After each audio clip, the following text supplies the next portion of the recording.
40 days and 40 nights.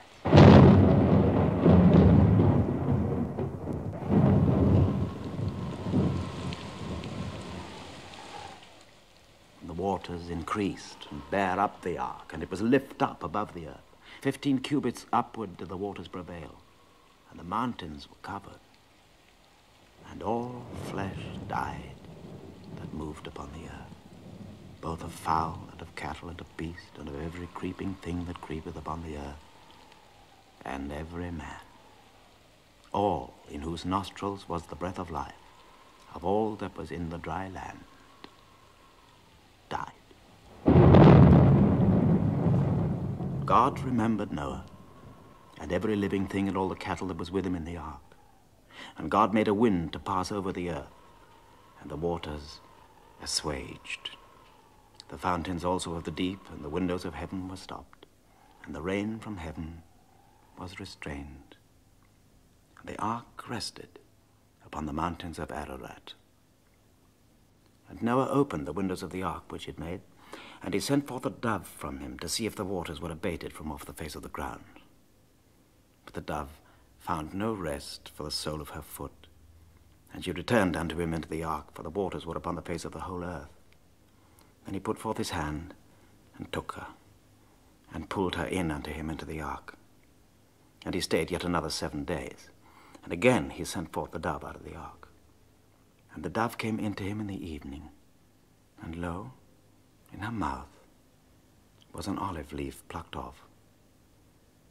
So Noah knew that the waters were abated from off the earth.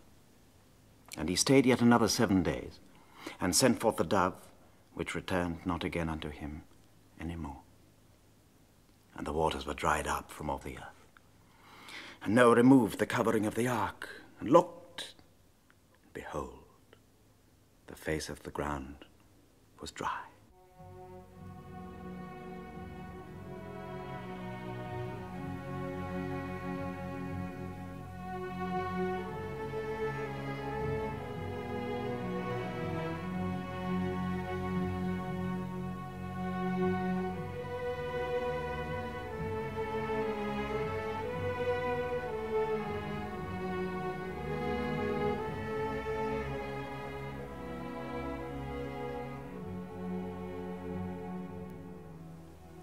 And God spake unto Noah, saying, Go forth of the ark, thou and thy wife and thy sons' wives with thee.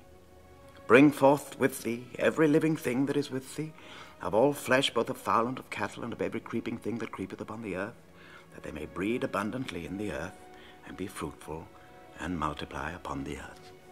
Noah went forth, and his sons and his wife, and his sons' wives with him. Every beast, every creeping thing, and every fowl, and whatsoever creepeth upon the earth after their kind, went forth out of the ark. And the Lord said in his heart, I will not again curse the ground any more for man's sake. For the imagination of man's heart is evil from his youth. Neither will I again smite any more everything living as I have done.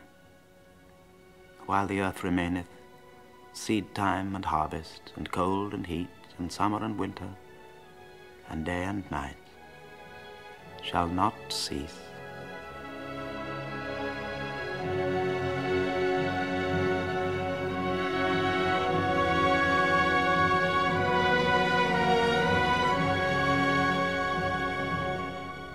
And God blessed Noah and his sons, and said unto them, Be fruitful, and multiply, and replenish the earth. I will establish my covenant with you. Neither shall all flesh be cut off any more by the waters of a flood. Neither shall there any more be a flood to destroy the earth.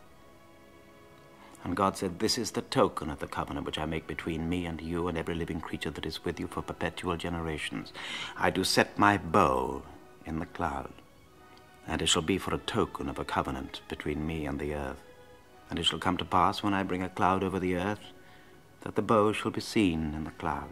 And the bow shall be in the cloud, and I will look upon it, that I may remember the everlasting covenant between God and every living creature of all flesh that is upon the earth.